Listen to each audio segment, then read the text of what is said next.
When Steve Reifenstahl fell off a 200-foot cliff into the dense forest below, his best friend, 18-year-old Ivan Beatty, could do nothing but go to get help.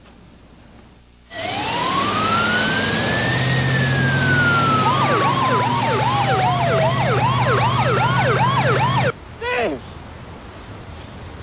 Can you hear me? I felt kind of helpless because I was at the top and I couldn't get down to him. And there's no way I could help him.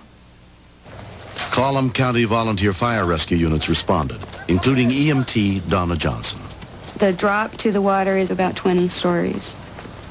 We were taught in our schooling that at 3 stories, it's rare that they survive. Sheriff's Detective Matt Dalton took charge at the scene. I had to watch for several moments before I could really see any movement, and I had to study it to be sure that it wasn't something that I was just wishing for. But after watching, I was sure that he was still alive at that time. It'll take a little bit of time, but we want you to stay awake. The first thought that everybody there's thinking of and trying to figure out is, how are we going to get to him? Right here, Dano. There was a trail that went down to the general area. So I grabbed a couple of the volunteer firemen and asked them to go down the trail to see if they could render some medical assistance, because he was going to obviously need it relatively quickly after such a fall. The first search and rescue worker to arrive, who was trained to rappel, was 73-year-old Art Judd. I've been in search and rescue for 6 years. Before that, I was a volunteer fireman for 37 years. Before that, I was a paratrooper. Art's an amazing man, and I didn't really think twice about it. I knew Art would handle it. Here's a man that's in incredible shape for his age. You know, he found the fountain of youth somewhere in the past and neglected to tell anybody else about it. A Coast Guard helicopter arrived with rescue swimmer Chris Kemper on board. We had to get the helicopter extremely close to the cliff in order to lower me down, and that was very dangerous getting in there. And Art rappelling down the cliff was very dangerous just because of being basically an overhang and a sheer face. So it was pretty dangerous for everybody involved.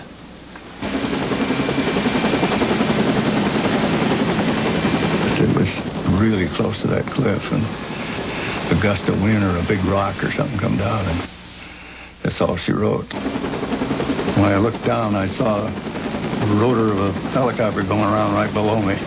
So they stopped me, and I had to stand there about 5 minutes.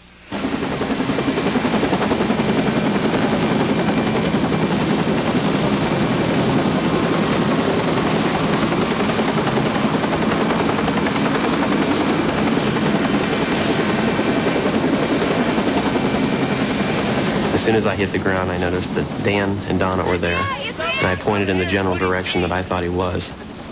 20 more feet, Dano. 20 feet.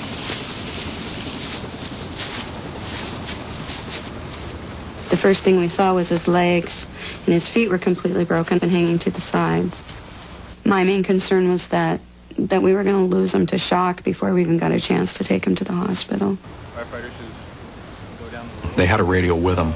We were able to ask them, are you going to be able to get him out on the trail? And it was a definite no. And it would be very dangerous to try to evacuate the injured man out straight up the cliff. Give us a hand, or can you give us a hand with this guy? Or? When I got there, I talked to Chris, the Coast Guardsman. I said, do you think we can fly him out? And he said, no, there's too much brush, too many trees, and they have to get too close to the cliff.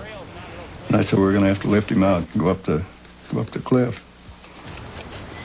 I was in shock big time. I didn't think he was going to make it out. And it was just a bad feeling. We had to put him on a miller board inside a basket so we could take him out. And it seemed to take forever. I felt that the time that we spent down there was too long. I really did feel like we were going to lose him. Okay, we're going to go and meet the helicopter at the top. There must have been about 15 to 20 volunteers on the other end of the rope. I imagine that they were lifting probably at least 400 pounds up the face of the cliff. Easy.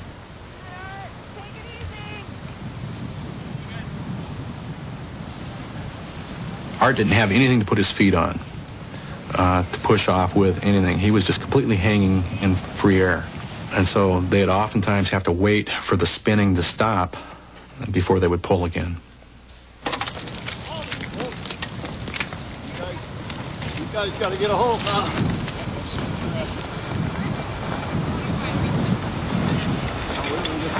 Okay, easy. All easy. Don't get hard over yet.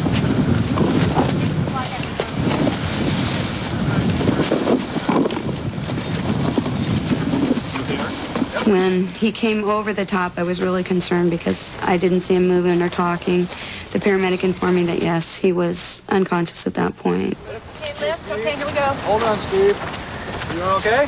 The first time I saw Steve, he was covered up and he had a neck brace thing on. And I remember when they tilted him to pick him up, I told him that I was there and everything's going to be just fine. 19-year-old Steve Reifenstahl was flown to Olympic Memorial Hospital. There he was examined by emergency physician Arthur Tordini. Again? Steven's spine was fractured in several places in the lower back region.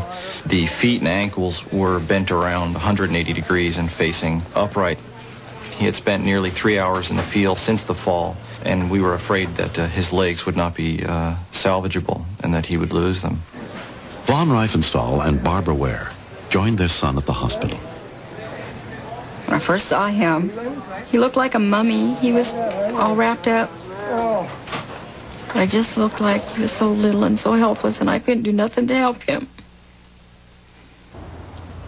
Steve was transferred to Harborview Medical Center, where a team of specialists performed surgery to repair his broken vertebrae and try to save his severely damaged legs. Over the next 3 weeks, Steve drifted in and out of consciousness. I stayed with him day in, day out, sitting in a chair, holding his hand, and talked to him, because the doctor said he can hear you.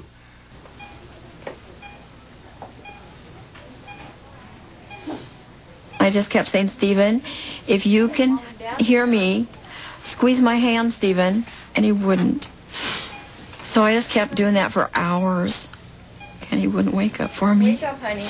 I just kept telling him how much I love him and that we want him to get well and that everybody was there and everything's okay. Ivan came to see Steve every weekend.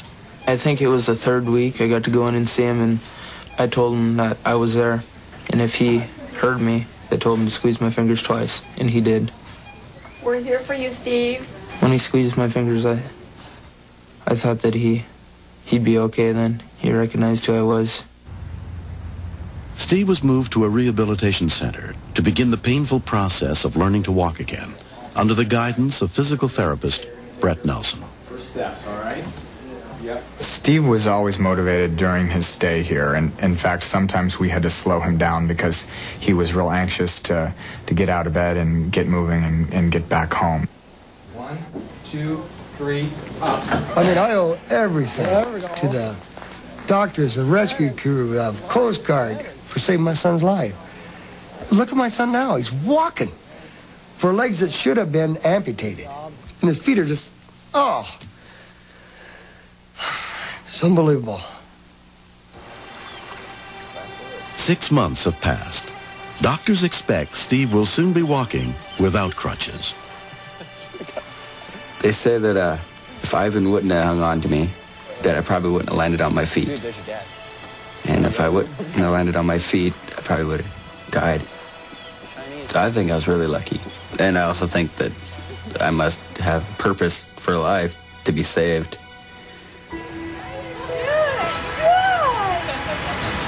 A lot of times our rigs don't look pretty.